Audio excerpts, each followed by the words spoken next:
ओम शांति। राजयोग के प्रथम सत्र में आप सबका बहुत बहुत हार्दिक स्वागत है। आज हम देखने जा रहे हैं राजयोग मेडिटेशन के लिए प्रथम सत्र। तो पहले हम राजयोग का मतलब जानेंगे कि इसका मतलब क्या है। योग का मतलब है मिलना, जुड़ना। जैसे वियोग का अर्थ होता है अलग हो जाना, वियोग, ऐसे योग माना इकट्ठा होना, मिलना। तो ये राजयोग है आत्मा और परमात्मा का मिलन, जो सर्वश्रेष्ठ योग है।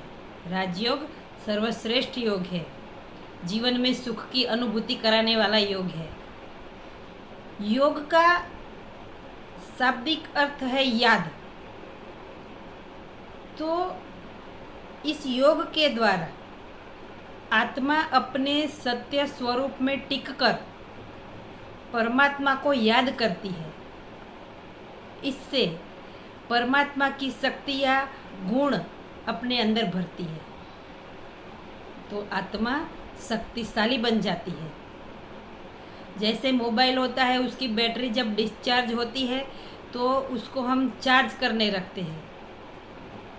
ऐसे आत्मा जन्म लेते लेते कमज़ोर हो गई है, शक्तियों में कमी आ गई है। तो अब आत्मा अपने सत्य स्वरूप में टिके और परमात्मा को याद करे तो वो वापस जो आत्मा सतो प्रधान सतो गुणी थी, वो वापस से बन सकती है। इस राजयोग से हम अपना जीवन श्रेष्ठ बना सकते हैं, जीवन जीने की कला सीख सकते हैं और अपना श्रेष्ठ भाग्य बना सकते हैं और अनेक जन्मों का भाग्य बना सकते हैं। तो इस राजयोग के लिए आत्मा की और परमात्मा की सही पहचान होना जरूरी है। तो आत्मा अकेले कुछ नहीं कर सकती और शरीर भी अकेला कुछ नहीं कर सकता। आत्मा और शरीर दो मिलते हैं तब जीवन होता है। तो शरीर के बारे में तो हम सभी जानते हैं कि शरीर 5 तत्वों से बना हुआ है: आकाश, वायु, अग्नि, जल और पृथ्वी। ऐसे आत्मा 3 शक्तियों से बनी हुई है। ये शरीर हमारा दिखाई देता है, आत्मा दिखती नहीं। आत्मा अति सूक्ष्म है, प्रकाश की बिंदु, ज्योतिर्बिंदु कहते हैं भ्रुकुटी के बीज चमकता है अजीब सितारा। तो आत्मा अति सूक्ष्म है। आत्मा को इन आँखों से हम देख नहीं सकते। साइंस के साधनों द्वारा भी आत्मा दिखाई नहीं देती, इतनी सूक्ष्म है। लेकिन जितनी सूक्ष्म है उतनी शक्तिशाली है। अणु से भी सूक्ष्म है। जैसे अणु माना छोटा सा अणु, लेकिन अणु बम बनाते हैं तो शहर के शहर तबाह हो जाते हैं। इस आत्मा तो अणु से भी सूक्ष्म है और चैतन्य है, बहुत पावरफुल है। इस दुनिया में आत्मा से ज़्यादा पावरफुल कोई चीज़ होती नहीं। तो आज हम इस आत्मा के बारे में जानेंगे कि आत्मा क्या है, कैसी है, कहाँ रहती है, कहाँ से आई है, वो सब हम जानेंगे।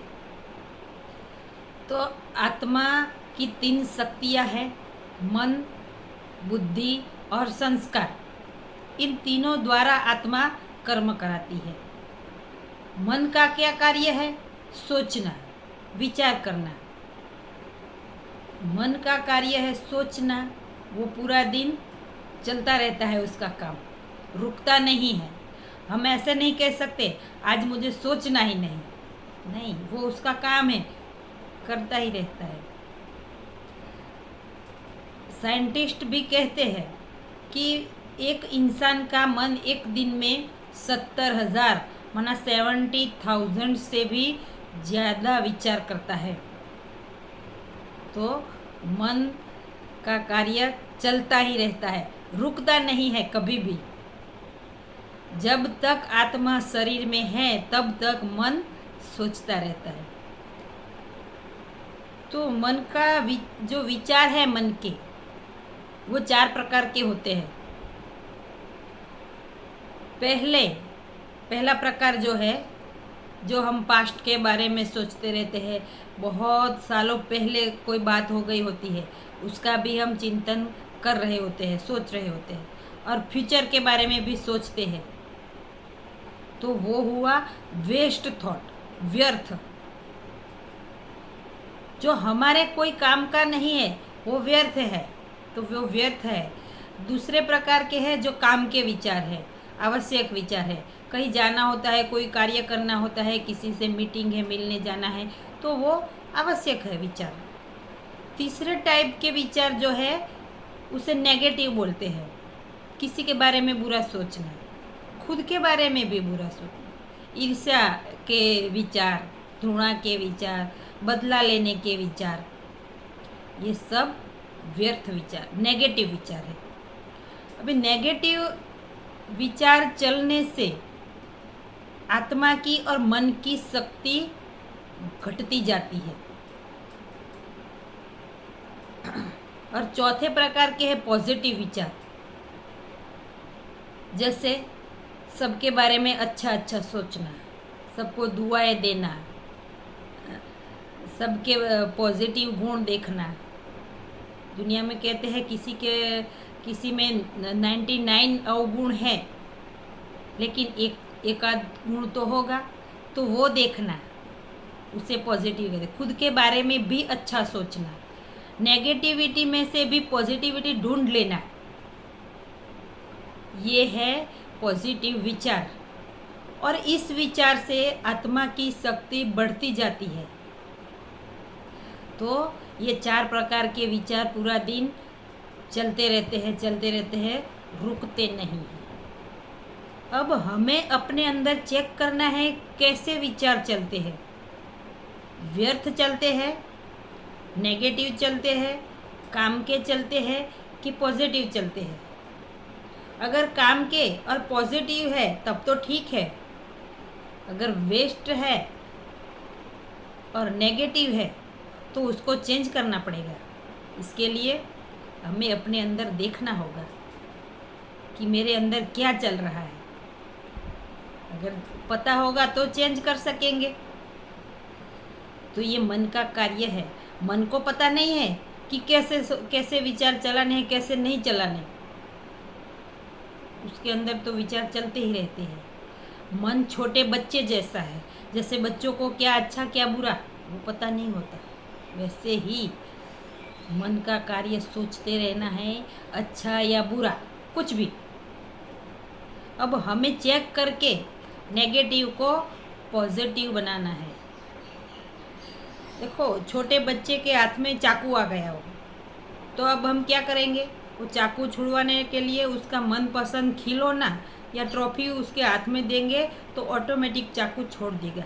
ऐसे ही अगर मन में नेगेटिव चल रहा है, वेस्ट चल रहा है, तो हमें पॉजिटिव संकल्प देना होगा, तो ऑटोमेटिक नेगेटिव ख़त्म हो जाएगा। और ये धीरे धीरे होगा, ये कोई जादू नहीं है। इतने जन्मों के नेगेटिव सोचने के संस्कार 1 मिनट में ख़त्म हो, हमें धीरे धीरे करना होगा। चेक करते जाएंगे, चेंज करते जाएंगे, तो मन पॉजिटिव सोचना शुरू कर देगा। तो मन आत्मा की प्रथम शक्ति, मन का कार्य है सोचना।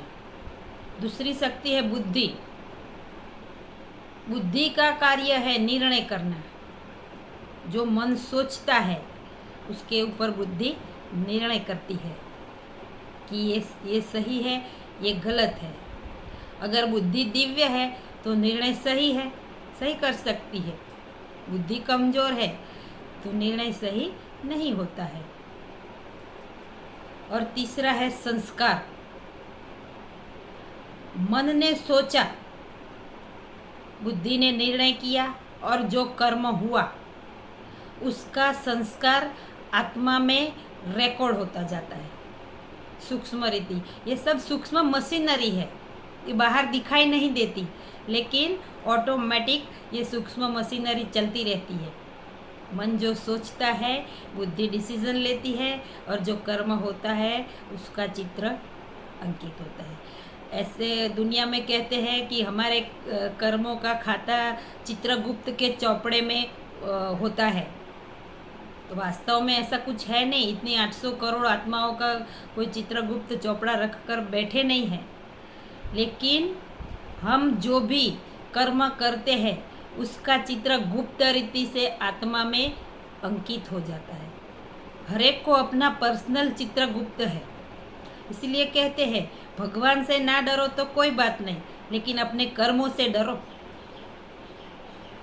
तो मन ने सोचा, बुद्धि ने निर्णय किया, और फिर जो कर्म हुआ उसके संस्कार आत्मा में रिकॉर्ड हो गए। तो आत्मा की ये 3 शक्तियाँ हैं, इसके द्वारा कार्य होता है और जीवन चलता है। संस्कार कैसे बनते हैं? तो कोई एक होता है, वो सोचता है स्मोकिंग करके देखते हैं, सब करते हैं, कैसे करते होंगे? तो मन सोचता है करके देखते हैं, तो बुद्धि अच्छी होगी तो कहेगी नहीं, नहीं करना है, तो नहीं करेंगे। बुद्धि दिव्य होगी तो। लेकिन मन ने सोचा स्मोकिंग करनी है और बुद्धि दिव्य नहीं है, बुद्धि में इतनी ताकत शक्ति नहीं है, तो कहेगा कोई बात नहीं, आज कर लो, कल नहीं करना। तो ऐसे स्मोकिंग करेगा, फिर दूसरे दिन भी ऐसा होगा, तीसरे दिन ऐसा करते करते करते जो ये स्मोकिंग का कर्म किया उसका संस्कार आत्मा में रिकॉर्ड हो गया, और फिर वो संस्कार पक्का बन गया। तो वो संस्कार बन जाता है फिर। तो आत्मा संस्कार दूसरे जन्म में भी साथ लेकर जाती है। इसीलिए आप देखते होंगे कि टीवी में छोटे छोटे बच्चे डांस करते हैं, गाना गाते हैं, और छोटे छोटे कथाकार बच्चे भी होते हैं। क्यों? कि वो पिछले जन्म के संस्कार साथ लेकर आत्मा आई होती है। तो एक तो होते हैं संस्कार पिछले जन्मों के आए हुए, और फिर दूसरे संस्कार है यहाँ जो जन्म लिया, वहाँ माता पिता के साथ रहा, दोस्तों के साथ स्कूल में जाता है, तो वो संस्कार एक बनते हैं। और तीसरे संस्कार है आत्मा के ओरिजिनल संस्कार, ओरिजिनल गुण। तो आत्मा का ओरिजिनल गुण है शांति। आत्मा शांत स्वरूप है। आत्मा का ओरिजिनल नेचर है शांति। लेकिन दुनिया में शांति के लिए बाहर ढूंढते रहते हैं शांति, कहीं घूमने जाते हैं, चलो घर में शांति नहीं है, हिल स्टेशन पर जाए 1 हफ्ता और वहाँ शांति से रहे। लेकिन शांति वो हफ्ता रहे वहाँ ही शांति, घर आए तो फिर जैसे थे वैसे। वास्तव में शांति कहीं बाहर मिलती नहीं है, शांति हमारे अंदर ही है।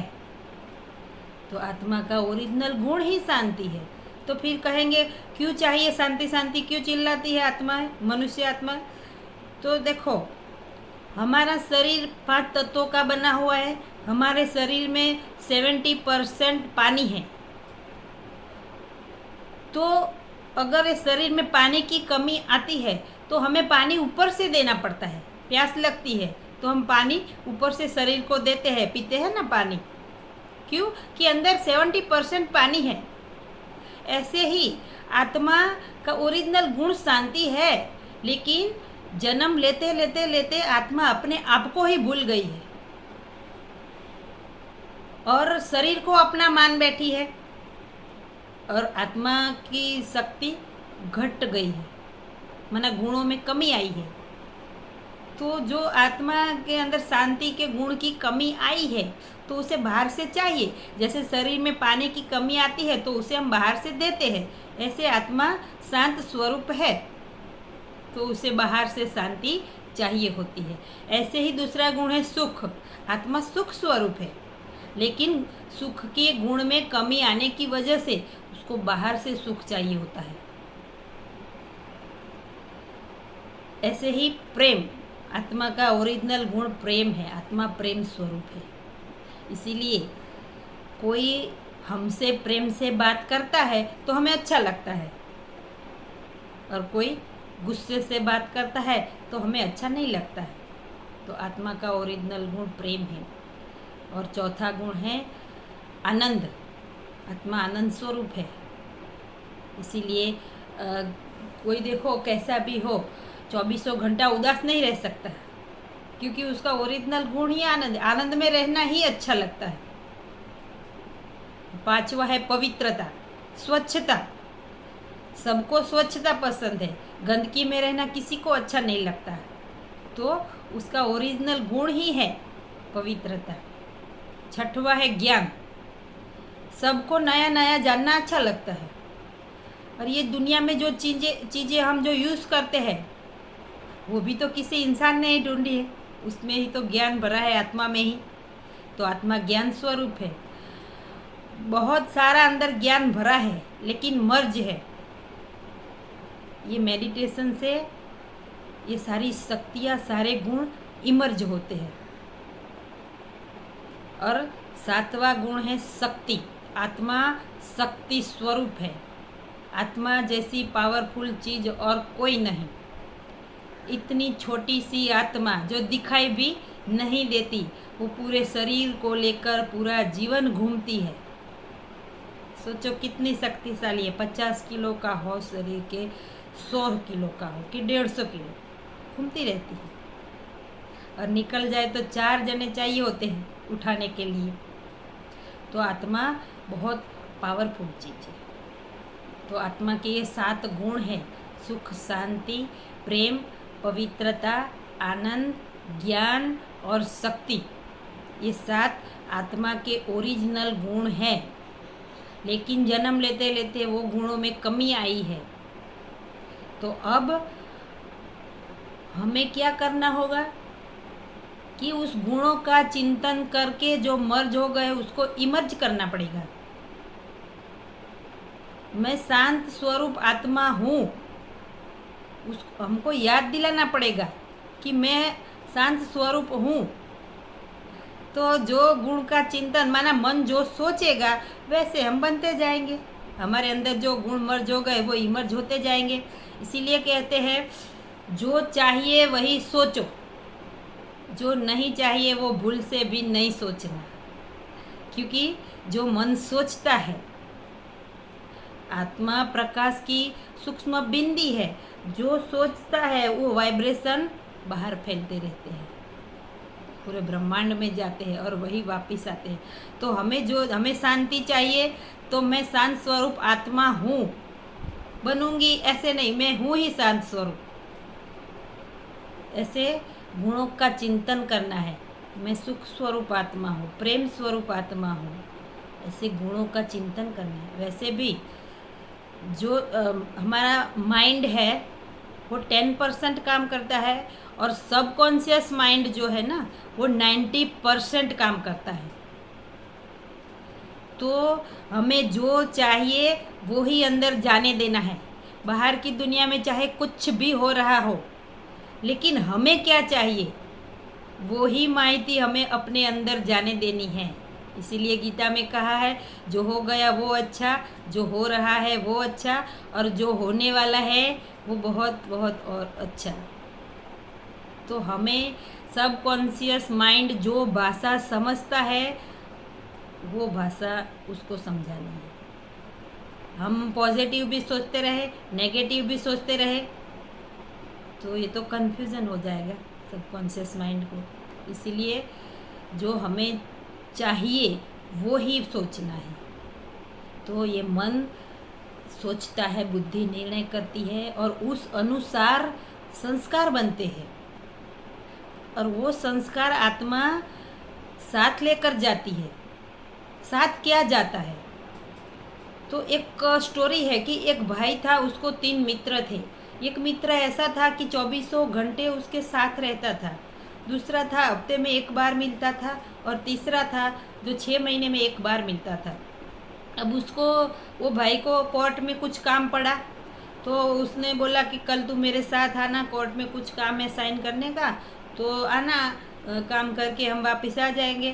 तो पहला मित्र बोला जो 24 घंटे साथ रहता था कि मैं तेरा मित्र सही, लेकिन इस दहलीज के बाहर नहीं, दहलीज के अंदर। तो उसने मना कर दिया।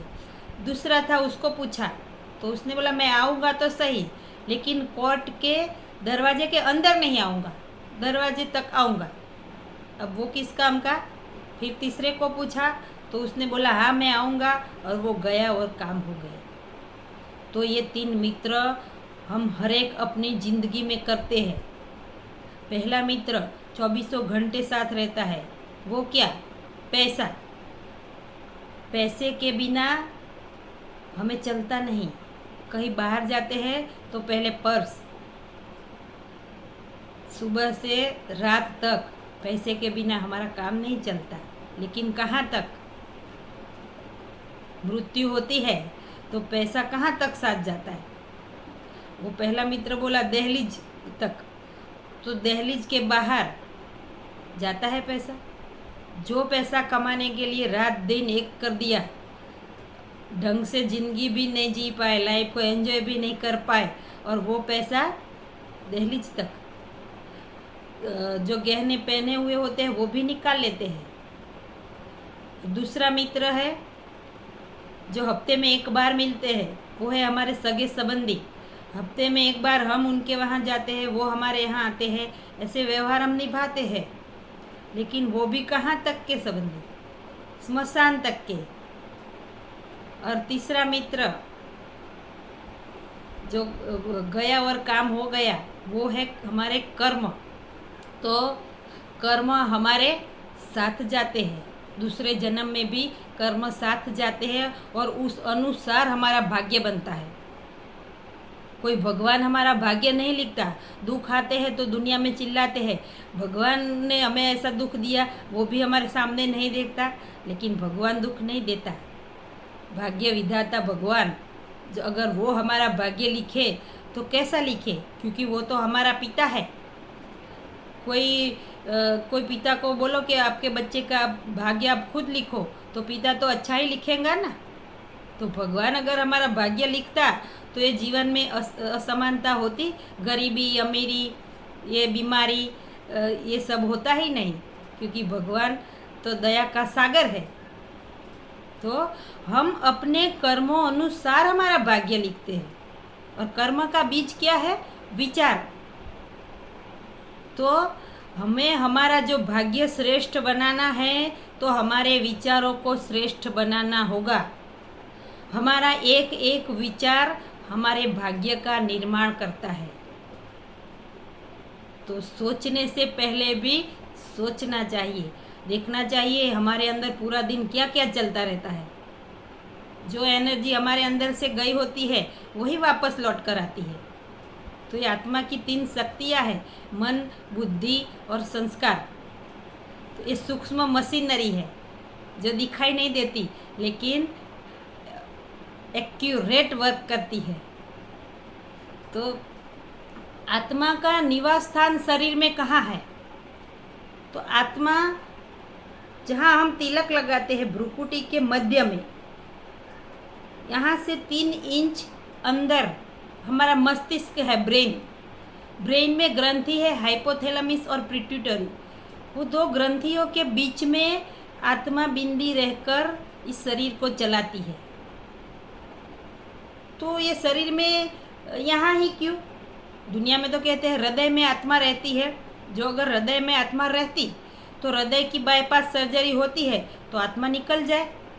तो आत्मा हृदय में भी नहीं रहती, नाभि में भी नहीं रहती, और पूरे शरीर में भी नहीं घूमती। आत्मा का निवास स्थान यहाँ है जहाँ हम तिलक लगाते हैं। आँखों के पीछे रहकर कर्म कराती है। गाड़ी होती है, गाड़ी में ड्राइवर कहाँ बैठता है? जहाँ क्लच, एक्सीलरेटर, ब्रेक वो सब होता है, वहाँ बैठकर गाड़ी को चलाता है।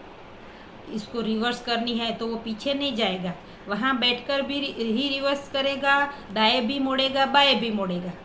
तो ऐसे आत्मा यहाँ रहकर ही सारे कर्म कराती है। क्यों? कि आत्मा को सभी कर्मेंद्रियाँ नज़दीक है। आँखें, नाक, मुख, कान, ये सारी कर्मेंद्रियाँ नज़दीक है, इसीलिए यहाँ रहकर कर्म करती है। और आत्मा वैसे भी हल्की होती है, आत्मा में वजन होता नहीं, तो हल्की चीज़ हमेशा ऊपर रहती है। इसीलिए देखो, किसी को एक्सीडेंट हुआ होगा, पैर कट गया होगा, हाथ कट गया होगा, लेकिन वो जिंदा रहेगा। और अगर जो ब्रेन में लगी, मस्तिष्क में, तो मृत्यु हो जाती है, आत्मा निकल जाती है ब्रेन पर चोट लगने से। तो आत्मा का निवास स्थान भ्रुकुटी के मध्य में है। इसीलिए कोई ज्योतिषी हमारा ललाट देखकर ही भविष्य बता देते हैं। क्यों? क्योंकि आत्मा यहाँ है, तो उसके कर्म भी तो यहाँ होंगे ना। इसीलिए आत्मा का ये निवास स्थान है। लेकिन ये तो परमानेंट नहीं है, टेम्पररी है, हमेशा तो यहाँ नहीं रहती। ये शरीर तो छोड़ना ही पड़ता है। कोई आज तक रहा है तो उसका परमानेंट एड्रेस क्या है? तो उसका परमानेंट एड्रेस है, कहाँ से आए हैं हम और कहाँ जाना है। दुनिया में बोलते हैं ना,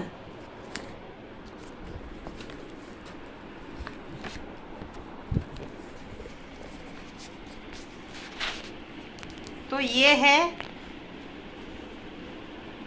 पृथ्वी। यहाँ हम रहते हैं, पृथ्वी पर हम रहते हैं, यहाँ ही जन्म लेते हैं, यहाँ ही मृत्यु होती है।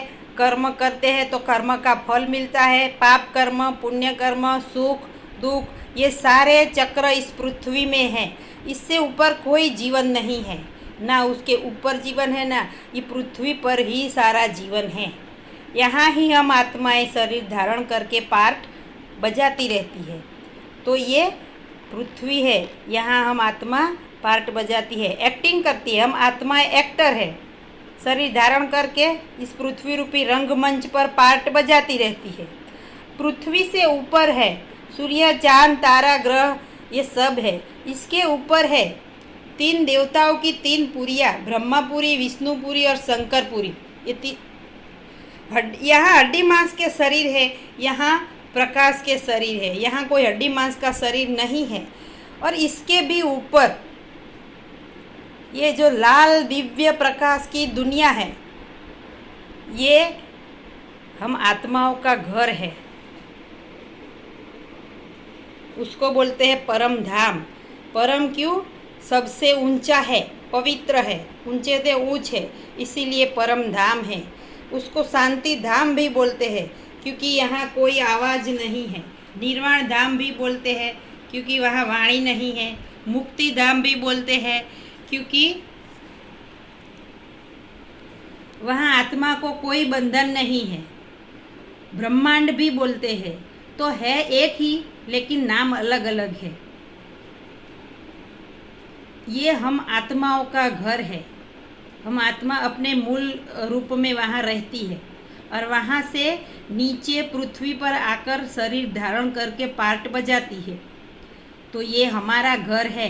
परम धाम, शांति धाम, निर्वाण धाम, मुक्ति धाम, ब्रह्मांड, जो भी कहो, हम सभी आत्माएं यहाँ से आई है पार्ट बजाने, और फिर वापस भी वहाँ ही जाना है। सतयुग, त्रेता, द्वापर, कलयुग पूरा करके फिर वापस हमारे घर हमको ये शरीर यहाँ ही छोड़कर जाना है। तो ये हमारा घर है, मुक्ति धाम, निर्वाण धाम, परम धाम, शांति धाम। हम आत्मा शांति धाम की रहने वाली है। सभी आत्माएं एक घर से ही आई है और फिर वापस भी वहाँ ही जाना है। तो ये हम आत्माओं का घर है, परम धाम। तो आज हमने अपना परिचय देखा कि हम कौन हैं।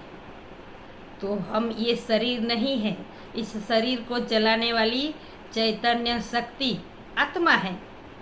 अगर आत्मा शरीर में से निकल जाए तो शरीर डेड बॉडी हो जाता है। आत्मा है तो आंखें द्वारा देखती है, मुख द्वारा बोलती है, कान द्वारा सुनती है। तो ये सब कराने वाली आत्मा है, जो दिखाई नहीं देती, लेकिन सूक्ष्म